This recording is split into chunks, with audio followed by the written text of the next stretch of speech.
Let me ask you this: when someone describes you as easygoing, does it feel like a compliment? For most of us, it does. It suggests you're flexible, likable, and laid back, a person who doesn't make waves.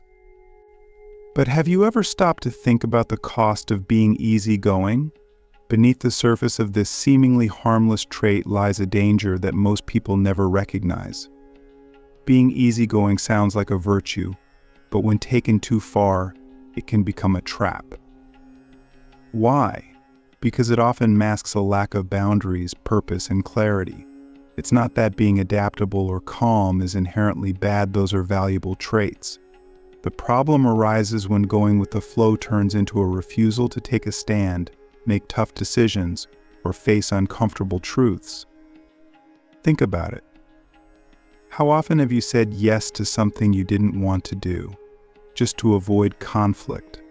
How often have you let someone else make a decision for you because you didn't want the responsibility? These moments feel small, but over time they build up. Each time you defer, each time you avoid asserting yourself, you lose a piece of your autonomy. And here's the scary part: you might not even notice it happening. Being easygoing can feel like a shortcut to harmony, but it often leads to the opposite. When you don't assert your boundaries, you invite others to overstep them. When you don't define your goals, you let life push you in whatever direction it wants. The result is a life that feels smooth on the surface but hollow underneath, a life where you're not truly in control. Let's take this further. Philosophers throughout history have grappled with the idea of choice and responsibility. Jean-Paul Sartre, for example, argued that we are condemned to be free. What he meant is that as humans, we are always making choices, whether we realize it or not. Even when you choose not to act, that's a choice. The easygoing mindset often masks this truth. It creates the illusion that you're just letting things happen, but in reality, you're choosing to abdicate your agency. Now, you might be thinking, what's so bad about being easygoing? Isn't life hard enough without constantly fighting for control? That's a fair question.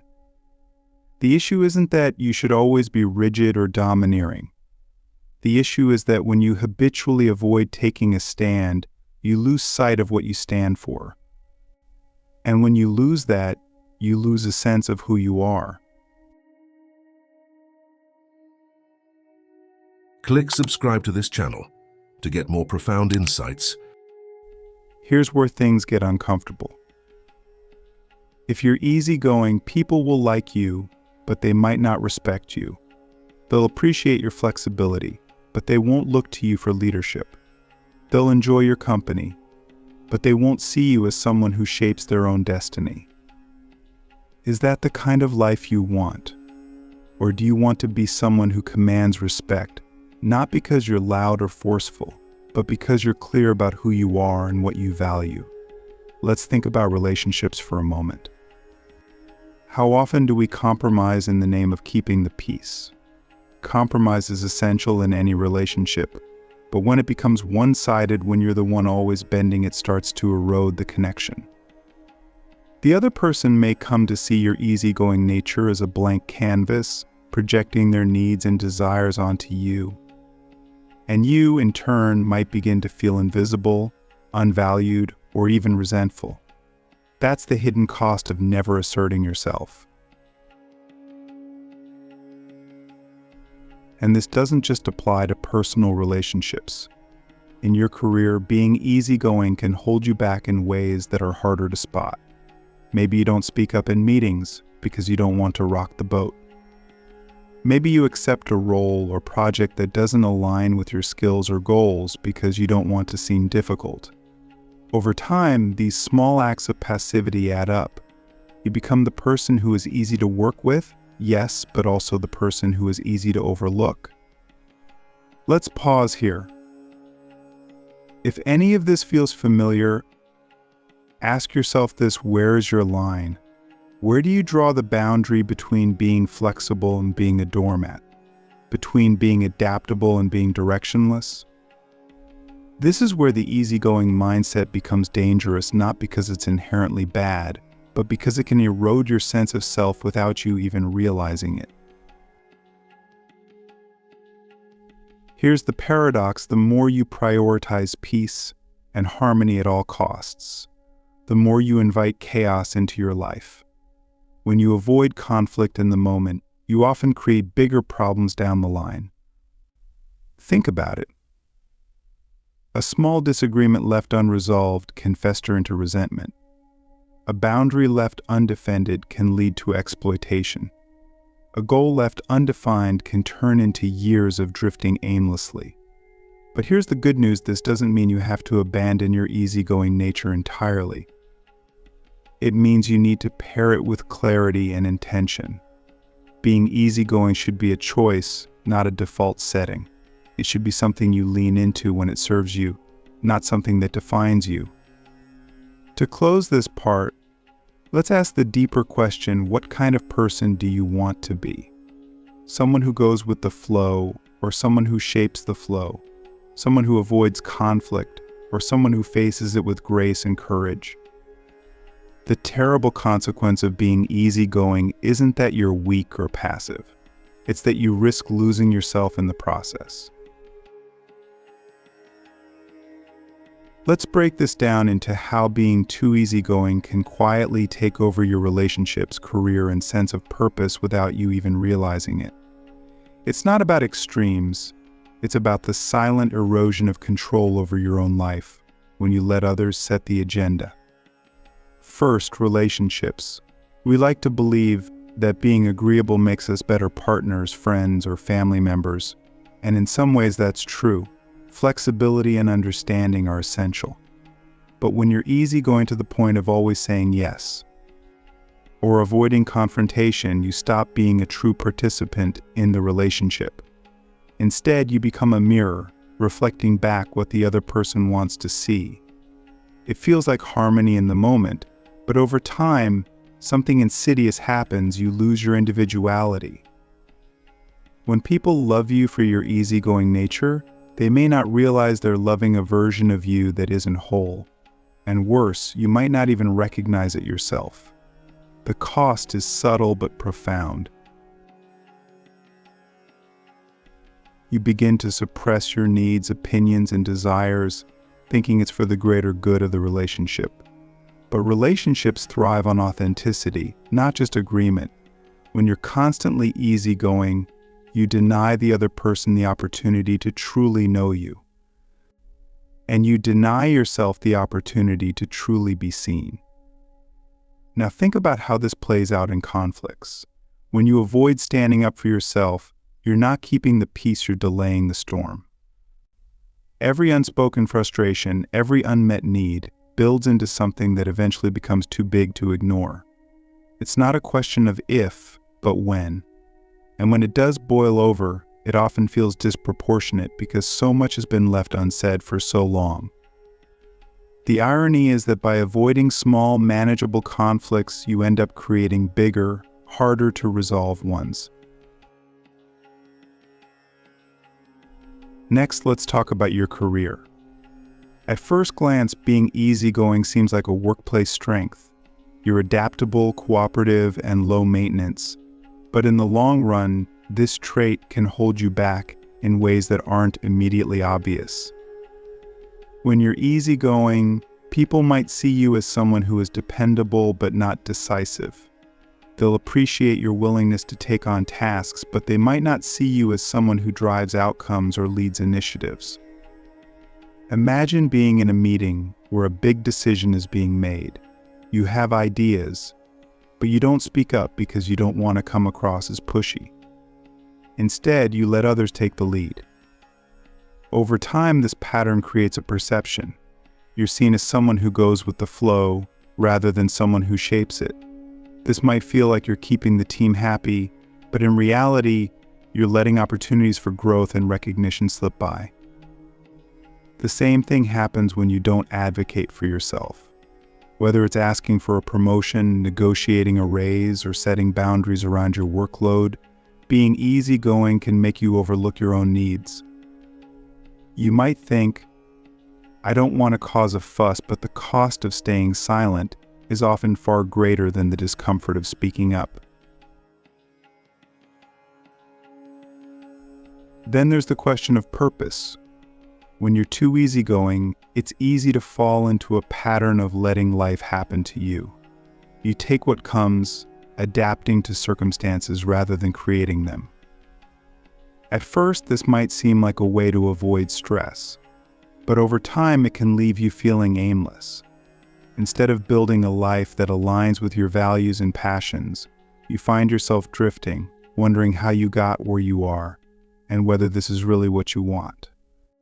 Let's pause on that thought. When was the last time you made a decision purely because it aligned with your own goals, not because it was convenient or what others expected of you? If that question feels hard to answer, it's worth thinking about whether being easygoing has quietly taken you off course. The real danger here is that being easygoing can disguise itself as a strength. You might even take pride in it, thinking of yourself as someone who keeps things running smoothly. But what's often overlooked is the toll it takes on your sense of self.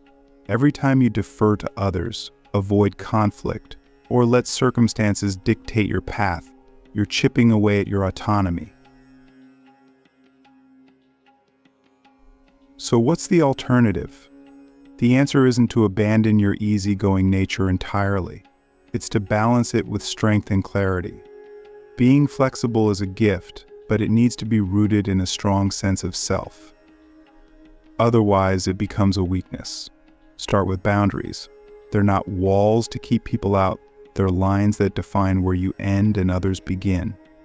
When you set clear boundaries, you're not being difficult or inflexible. You're being honest about what you need to thrive. And honesty is the foundation of any healthy relationship, whether it's personal or professional. Next, practice saying no. This can be uncomfortable at first, especially if you're used to going along with what others want. But saying no isn't about rejection, it's about prioritizing. Every time you say yes to something, you're saying no to something else. If you say yes to every request, you'll end up overcommitted and overwhelmed, with no time or energy for the things that truly matter to you. Then there's the issue of speaking up. Whether it's in relationships, at work, or in your own personal life, expressing your thoughts and opinions is essential. This doesn't mean you need to be loud or confrontational. It means you need to be clear and confident about what you think and why it matters. People will respect you not for agreeing with them, but for being true to yourself. Finally, take time to reflect on your values. What do you want your life to stand for? What kind of person do you want to be? These questions aren't just abstract. They're a way to ground yourself in what matters most, so that when you're faced with decisions, you can make them with intention. To sum up, being easygoing is not inherently bad. In fact, it can be a beautiful quality when paired with strength and clarity. But without those anchors, it can lead to a life where you're drifting instead of directing, agreeing instead of expressing, and existing instead of truly living. Let's get straight to it. How do you keep the best parts of being easygoing, your adaptability, your calmness, your ability to make others feel at ease, while also reclaiming your power and sense of direction? The answer lies in balance. It's not about swinging from one extreme to another, but about blending flexibility with decisiveness and clarity. First, let's talk about power. Power isn't about controlling others. It's about being in control of yourself. It's the ability to make decisions that align with your values and to hold your ground when necessary. If you've spent a lot of your life being easygoing, this might feel unnatural at first. You're used to going along with what others want, avoiding conflict or putting your own needs aside. But here's the truth: when you let go of your power, you're not making life easier, you're making it smaller. Start with your daily habits. How much of your time is spent on things that truly matter to you? When you say yes to something, is it because you want to, or because it's easier than saying no. These small choices might seem insignificant, but they add up. Each one is a reflection of how much control you have over your own life. Now think about the people around you. Do they respect your time and boundaries, or do they take advantage of your easygoing nature? If you're constantly bending over backward to meet other people's expectations, it's time to reassess those relationships. Respect goes both ways. Being easygoing shouldn't mean becoming invisible in your own life. Let's get practical. The next time someone asks something of you, whether it's a favor, a task, or even just your time, pause before you respond. Instead of automatically saying yes, ask yourself, is this what I want to do? Does this align with my priorities? If the answer is no, be honest. You don't need to explain or justify yourself. A simple "I can't commit to that right now" is enough. It might feel uncomfortable at first, but it's a way of signaling to yourself and others that your time and energy matter. This brings us to the idea of alignment. If you want to balance being easygoing with being strong, you need to know what you're aligning yourself with. What do you value most? What kind of life do you want to create? Without clarity on these questions, it's easy to drift, letting other people's needs and expectations pull you in different directions. Let's take a moment to think about your goals, not the ones you've inherited from society, your family, or your peers, the ones that truly feel like yours. How often do you prioritize them? How often do you put them on hold because you're too busy being easygoing with others? Reclaiming your power means giving yourself permission to put your goals first. It doesn't mean you stop caring about others. It means you stop neglecting yourself. Now, let's look at the role of conflict. Most easygoing people avoid conflict at all costs. But the truth is, conflict isn't the problem. It's how you handle it that matters. Conflict is an opportunity to express your needs, set boundaries, and deepen relationships. Avoiding it might feel safe in the moment, but it often leads to unresolved issues that grow over time.